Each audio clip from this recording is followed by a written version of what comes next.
Welcome back, guys, to episode 2 of my random trading card unboxing series. Just to be clear, this is not a booster box unboxing. This is actually a collection unboxing. I should specify that in case you like the rippy of opening booster packs. But basically, I picked up this lot off eBay recently for about $100 flat.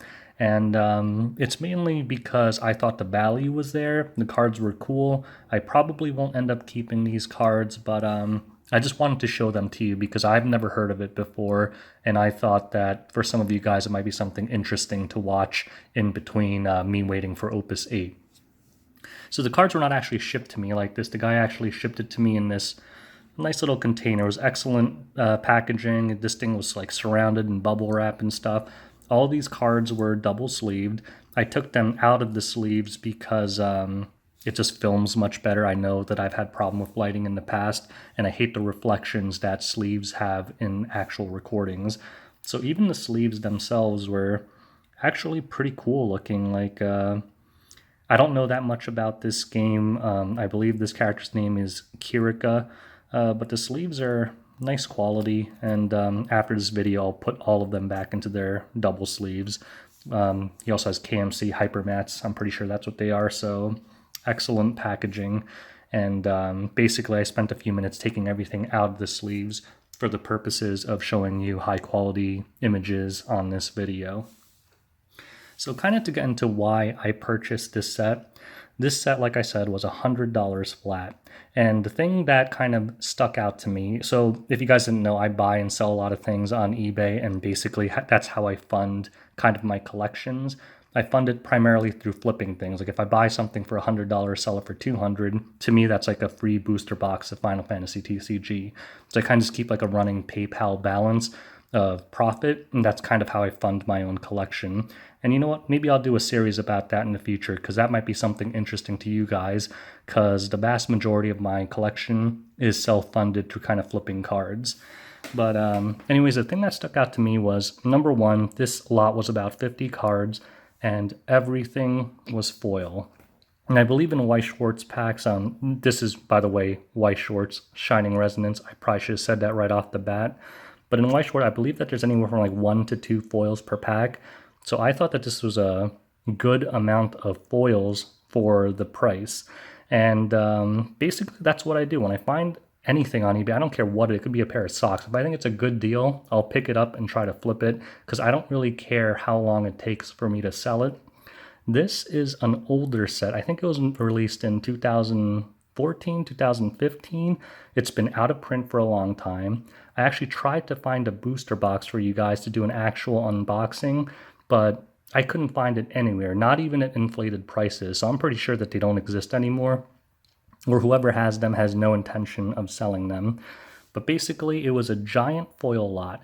But the real thing that stuck out to me were these 3 beauties up here.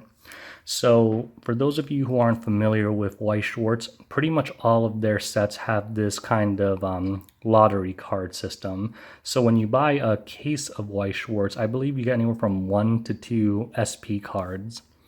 And in Weiss Schwarz, the SP cards are typically the signed cards, and they are extremely rare because, again, there's only 1 to 2 per case. So the thing about these is they hold a tremendous amount of value.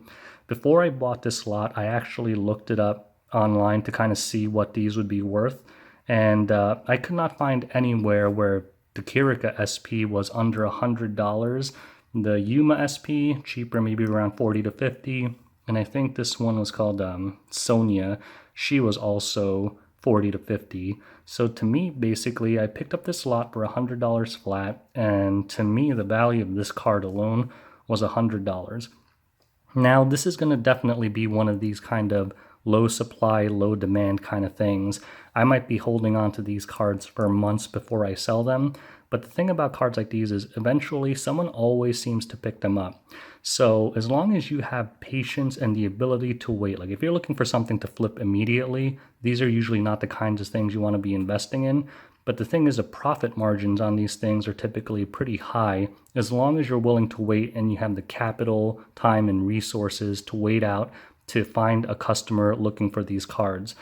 is when it's low supply and someone really wants these things and you're the only source out there, they'll pay whatever they need to get their hands on, as long as it's something within reason. So I'm pretty sure I'll be able to make my money back on this lot purchase. And if not, it's only $100, not a huge deal. Again, I don't have any real sentimental attachment to these cards, so I probably won't care to keep them in my collection like some of the other things I'll unbox, like the Evangelion cards. But I actually didn't know about this series, Shining Resonance. When I saw this lot, I actually did some Googling, and it turns out it's the successor to one of my favorite games of all time, which is the Shining Force series. Now, if these were Shining Force cards, I might have kept them. If you guys don't know, like, I'm old, so I played Shining Force for the original Sega Genesis. One of my favorite games of all time because I love tactical RPGs, and was basically like the predecessor to Final Fantasy Tactics in a way. It was awesome. Like, if you guys like retro games, get a Sega Genesis emulator, download Shining Force 2 and play it. Like, it's really withstood the test of time. It's still a fantastic game. So let's go into showing the non-SP cards. We'll leave the SP cards here because they're wonderful and they're going to be most of the profit from these cards. And if you guys know anything about Weiss Schwarz rarities, they have like a, I don't want to say complicated system, but they have like a weird system for Westerners where it's like common, rare, pretty normal. Then they have like rare, double rare, triple rare, climax rare, like SP, SSP. They have a million designations for rarities. As far as I can tell for this game, the only rarities were common, rare, and SP. I didn't really see any double rares or triple rares or anything like that. So I'm pretty sure the rarities are just common, rare, SP, and then in Weiss Schwarz there's always like a foil parallel of every card.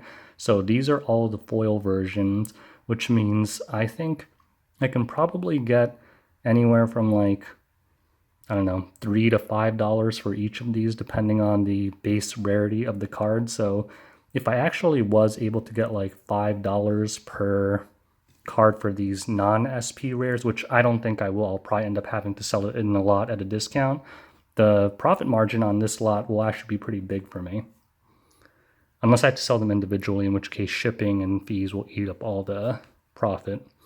But let's go through each one of these cards to just kind of show you the cool artwork. Weiss Schwarz always has really good artwork because they're straight from animes. Now, this is not an anime card, obviously, as far as I know. I don't think there's a Shining Resonance anime. It's just a video game, which came out fairly recently. Not recently, but they had a relaunch. I think it was called like Draconic Launch Edition or something. I actually debated buying the game after kind of finding out about these cards. It turns out that the reception was not so great, so I'll see if I actually want to do that. I don't have much time to play games as it is. I don't think I want to invest too much time into a game that isn't good. So let's look at one of these cards. So like I said, in the beginning, I actually got kind of tricked because SR stands for super rare. And I was like, holy crap, are all these super rares? And then I realized that's just the abbreviation for the name of Shining Resonance. So the rarity is actually at the end. It's a common, and it's card number 21. I think this set only has like, I want to say 40 to 50 cards, so it's not a large set. But again, as far as I know, there are no double rares or anything. At least I didn't have any in this lot, and this is a pretty big lot, so I'd be surprised if they exist. And this card is actually, the foiling is actually awesome too. It has a nice little emblem. There are a lot of dupes in here, so I'll skip the dupes. This is, I don't know some of these characters. I assume that's Sonya, and this is Kirika. Again, it's a common, but it's the foil, so it's a parallel card and should be worth significantly more. That's Yuma talking to, I have no idea, maybe that Kirika girl. And Sonya. So again, if you look, this is the base version of this SP card. So it's the same card. This one just has a signature on it. And that signature, this is in a lot of Weiss Schwarz game, that signature alone increases the value by like a factor of 10, if not more. The signed cards in this game, the value of them is absolutely insane. All right, so that's Sonya Blanche. And again, this is the parallel to this signed card here. Let's got a lot of these. I assume that's Sonya again. I don't know what band stands for. I don't know why it's in English. In case you guys didn't know, I can't read Japanese. More Sonyas. Yuma. What was this girl's name?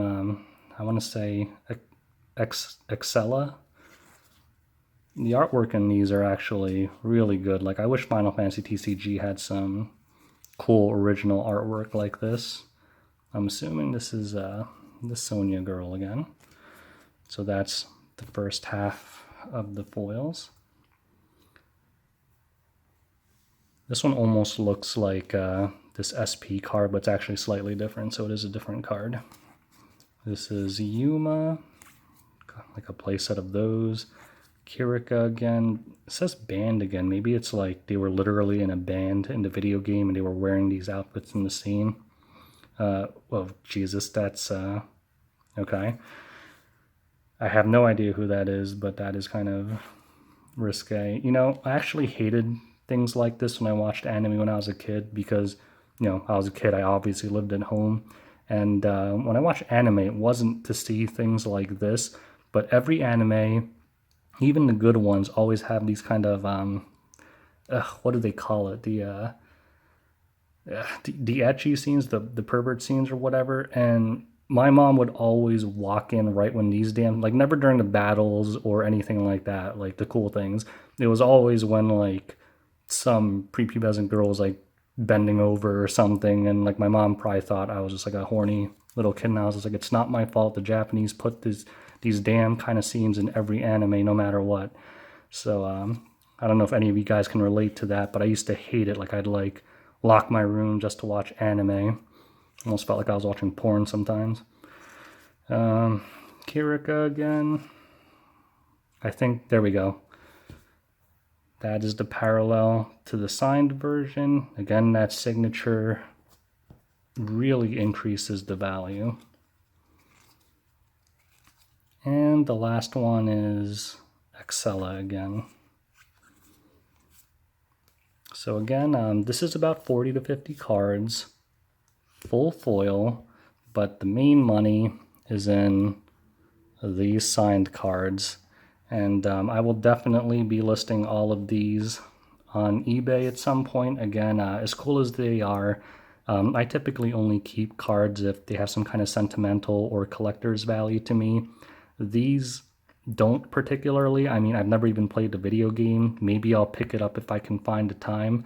But yeah, I mean, they're certainly really cool. The artwork is fantastic. And again, these are Weiss Schwarz cards, and I'm going to be doing unboxings of these in the future.